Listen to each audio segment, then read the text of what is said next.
பதிவுக்குள்ள போறதுக்கு முன்னாடி ஒரு சின்ன சாரி. நம்ம முன்னாடியே சொல்லியிருந்த மாரி தான் கொஞ்சம் ஷிஃப்டிங் ஒர்க்லாம் இருந்தது. அதனால தான். இப்போ ஒர்க்லாம் முடிஞ்சு ஓரளவுக்கு செட்டில் ஆயிடுச்சு. இதுக்கு மேல வந்து பார்த்தீங்கன்னா, ஃபுல்லா வீடியோஸ் வர ஆரம்பிச்சுரும். கோவிச்சுக்காதீங்க. இதுக்கு மேல ரெகுலரா வீடியோஸ் குடுக்கறதுக்கு ட்ரை பண்றேன். எந்த ஒரு டிலேயுமே இல்லாம. இப்ப நம்ம பதிவுக்குள்ள போயிரலாம். ரஷ்யா ஒரு புது வேவ் ஆஃப் அட்டாக்குக்கு தயாராயிட்டு இருக்காங்க. அதுவும் ஜாப்ரோசியா பகுதியில அப்படிங்கிறது போல உக்ரைனுக்கு இன்டெலிஜென்ஸ் தகவல் கிடைச்சிருக்கு. அதுபோல உக்ரைன் தரப்புலேருந்து ரிப்போர்ட்ஸ் வந்திருக்கு. ப்ரோ உக்ரைனியன் சோர்ஸ் தரப்புலேருந்து ரிப்போர்ட்ஸ் வந்துகிட்டு இருக்கு.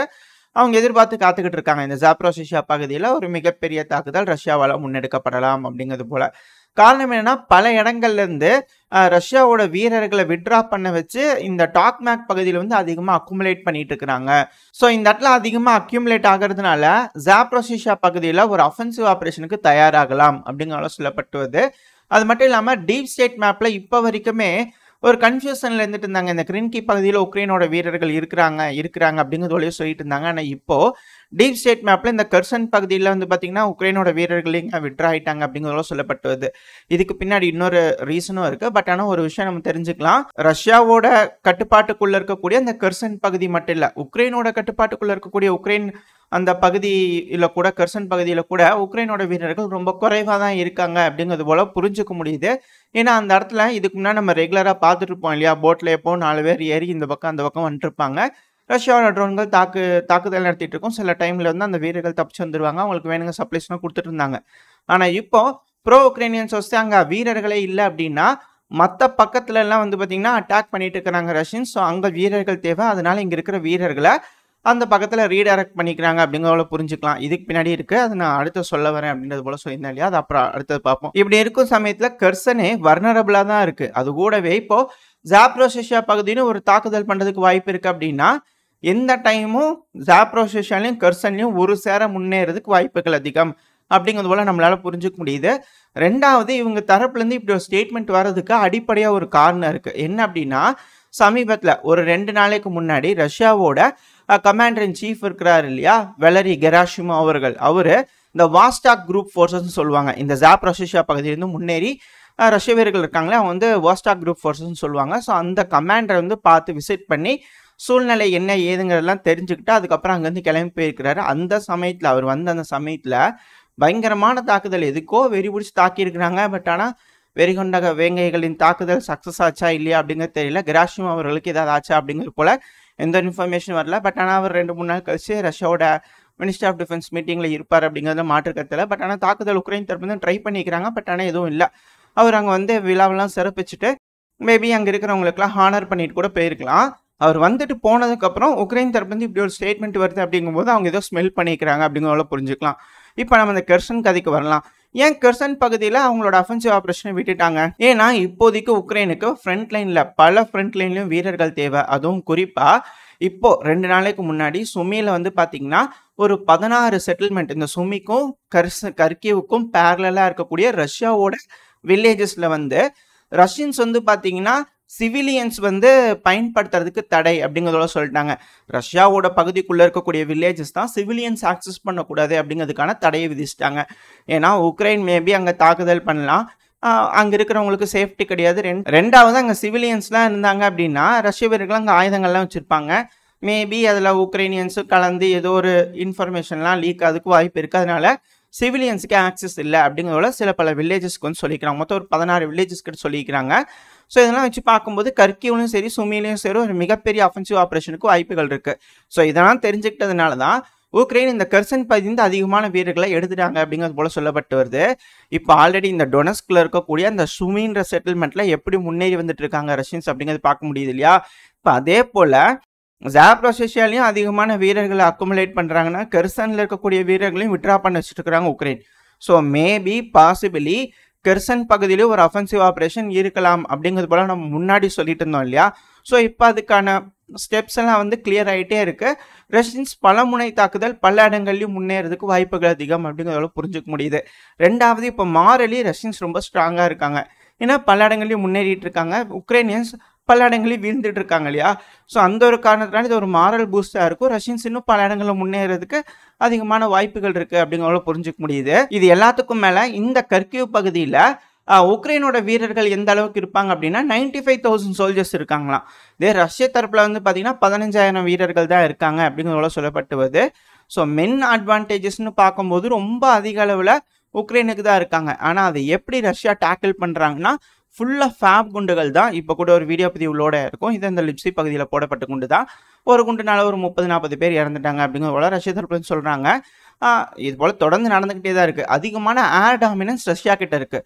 ஸோ இப்போ ரஷ்யா வந்து ஃபுல் ஃப்ளெஜ்னா முன்னேறி வர்றதுக்காக ஒரு பெரிய அஃபென்சிவ் ஆப்ரேஷன் இருக்குது. ஸோ இந்த அஃபென்சிவ் ஆப்ரேஷன் டைமில் அதை தடுத்து நிறுத்தணும்னா ஏர் சுப்பீரியாரிட்டி உக்ரைனுக்கு தேவை. ஸோ அந்த டைமில் உக்ரைன் F-16 பயன்படுத்துவாங்க. அது மட்டும் இல்லாமல் உக்ரைன் எந்த டைம்லேயும் F-16 பயன்படுத்தி ஸ்ட்ரைக் பண்ணுறதுக்கு அதிகமான வாய்ப்புகள் இருக்குது. இப்போ F-16 கொடுத்துருக்கக்கூடிய நாடுகள்லாம் பின்வாங்கிட்டே இருக்காங்க அவங்களோட முடிவுகளை. ஓல்டு ரஷ்யாலாம் தாக்கக்கூடாதுங்க, உங்களோட பகுதியை நீங்கள் பாதுகாத்துக்குங்க, அதுக்காக யூஸ் பண்ணிக்கங்க அப்படிங்கிறது போல் உக்ரைனுக்கு சொல்கிறதா சொல்லப்பட்டு வருது. ஸோ இதெல்லாம் வச்சு பார்க்கும்போது ரஷ்யா ஒரு மிகப்பெரிய அஃபென்சிவ்க்கு ஒரு லார்ஜ் ஸ்கேல் அஃபென்சிவ் ஆப்ரேஷனுக்கு ரெடி ஆகிட்டு இருக்காங்க. அதை தடுத்து நிறுத்துறதுக்கு உக்ரைன் கிட்டே F-16 இருக்குது. அதை எப்போ வேணாலும் பயன்படுத்தலாம் அப்படிங்கிறது நம்மளால் புரிஞ்சுக்க முடியுது. அப்படின்னா உக்ரைனுக்கு கிடச்சிருச்சுன்னு அர்த்தம்.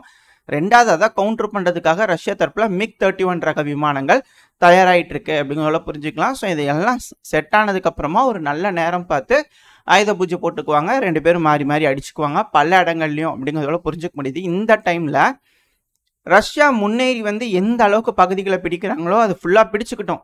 ஆனால் பேலன்ஸ் இருக்கிற உக்ரைன் இருக்கு இல்லையா, அது கண்டிப்பாக நேட்டோடையும் EUடையும் சேரியும். அதில் எந்த ஒரு மாற்று கருத்துமே இல்லை அப்படிங்கிறதுல உக்ரைனோட அதிபரான ஜெலன்ஸ்கி அவர்கள் இருக்காரு அப்படிங்கிறத சொல்லப்பட்டு வருது. அப்படியா என்ன, அது நடக்குமா என்னங்கிறதுலாம் காலம்தான் பதில் சொல்லணும். இது போல விஷயங்கள்லாம் அடிபட்டுட்டு வருது. இது போல் பேச்சுக்கள்லாம் இருக்கிறதுனால ரூமர்ஸ் வதந்தின்னு வச்சுக்கலாமா. ஸோ அதெல்லாம் இப்போ பேசப்பட்டு வருது சோல்ஜர் மத்தியில் இது போலலாம். ஆனால் இப்போ சூழ்நிலை எந்த அளவுக்கு மோசமாக இருக்குது அப்படின்னா உக்ரைனில் இருக்கக்கூடிய சிட்டிசன்ஸ் பல இடங்களையும் ப்ரொடெஸ்ட் பண்ண ஆரம்பிச்சிட்டாங்க. காரணம் என்ன? கரண்ட் இல்லை. ரஷ்யா உக்ரைனோட பல சப்ஸ்டேஷன்ஸு, எனர்ஜி ப்ரொடியூசிங் தெர்மல் ஸ்டேஷன்ஸ் எல்லாத்தையுமே அடிச்சிட்டாங்க. ஸோ இப்போ அவங்ககிட்ட எலக்ட்ரிசிட்டி இல்லாததுனால அவங்க மக்கள் எல்லாம் வந்து போராடிட்டு இருக்காங்க. இப்படி இருக்கும்போது மொபைலைசேஷன் பண்ணினாலுமே வின்டர் வந்துருச்சு அப்படின்னா வின்டர் டைமில் வீரர்களுக்கு வேணுங்கிற எலக்ட்ரிசிட்டியை ப்ரொடியூஸ் பண்ண முடியாது. அது மட்டும் இல்லாமல் உக்ரைனுக்கு அதிகபட்சமான கரண்ட்டை ஹங்கேரி தான் ப்ரொடியூஸ் பண்ணிட்டு இருக்காங்க, 40%. அதை நம்ம பார்த்துருப்போம்னு நினைக்கிற சேனலில். இப்படி இருக்கும் சூழ்நிலையில் ஹங்கேரிக்கு போகக்கூடிய அந்த கேஸ் டிரான்சிட்டை க்ளோஸ் பண்ணிட்டாங்க. அதை ரெனியூ பண்ண மாட்டோம் அப்படின்னு உக்ரைன் தரப்பில் சொல்லிட்டாங்க. ஸோ இது ஹங்கேரிக்கு மிகப்பெரிய பிரச்சனை. இது யூரோப்பியன் யூனியன் ப்ரெஷர் கொடுத்ததுனால மேபி பண்ணுங்கப்பா பார்த்துக்கலாம் அப்படின்றதுனால ஒரு ஹங்கேரிக்கு அழுத்தம் கொடுக்கணும் அப்படிங்கிறதுக்காக கூட இப்படி ஒன்று செஞ்சுருக்கலாம் உக்ரைன் அப்படிங்கிறத சொல்லப்பட்டு வருது.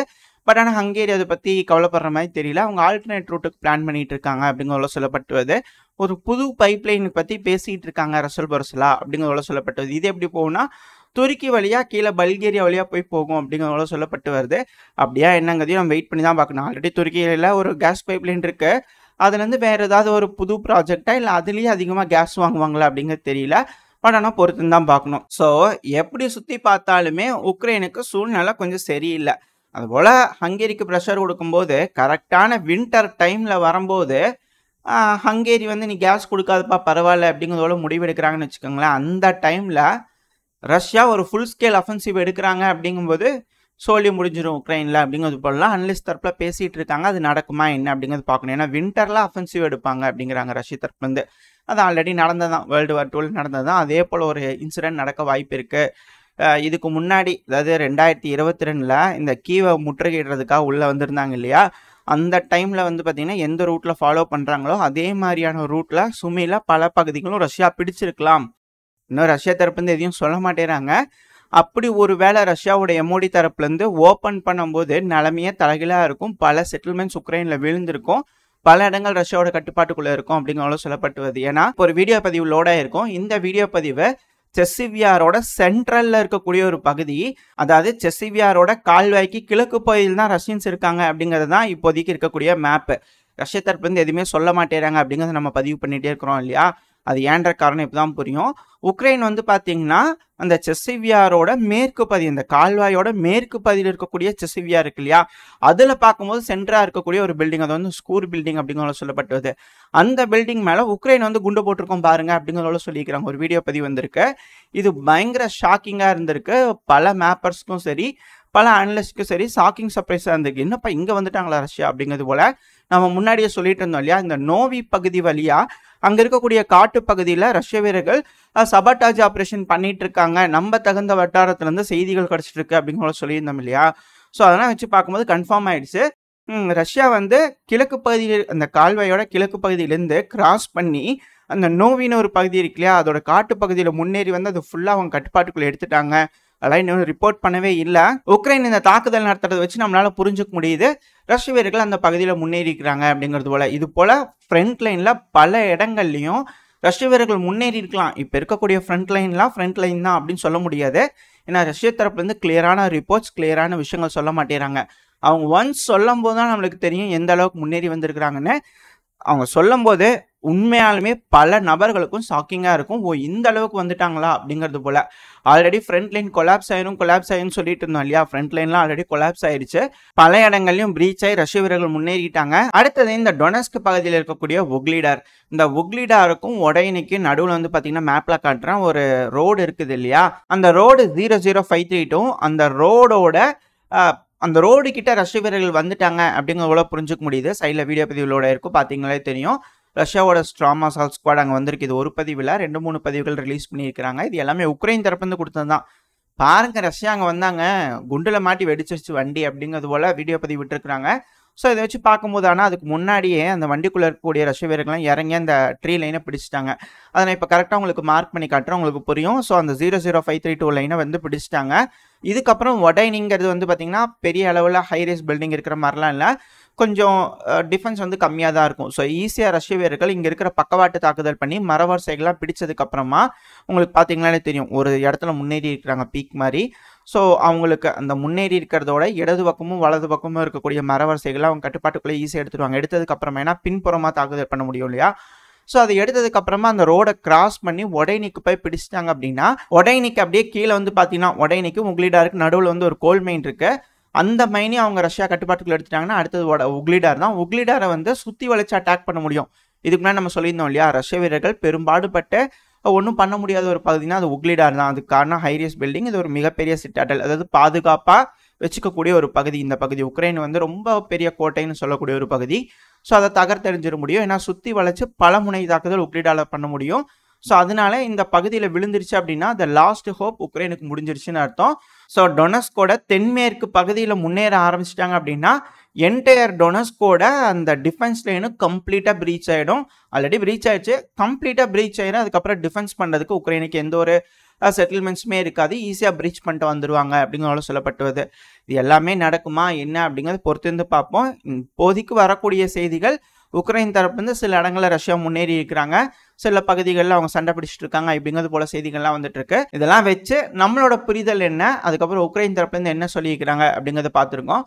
இதோட இந்த பதிவு நான் முடிச்சுக்கலாம். இந்த பதிவு எப்படின்னு வச்சு உங்களுக்கு பிடிச்சிருந்தா லைக் பண்ணிட்டு உங்கள் ஃப்ரெண்ட்ஸ் அண்ட் ஃபேமிலியோட ஷேர் பண்ணிக்கோங்க. அது கூடவே மறக்காம இந்த பதிவை பற்றி உங்களோட கருத்துக்களை கமெண்ட் செக்ஷனில் சொல்லுங்கள். இந்த பதிவு நல்லா இருக்குன்ற நம்பிக்கையில் அடுத்த பதிவில் உங்களை சந்திக்கிறேன். அது வரைக்கும் ஸ்டே சேஃப். பாய்.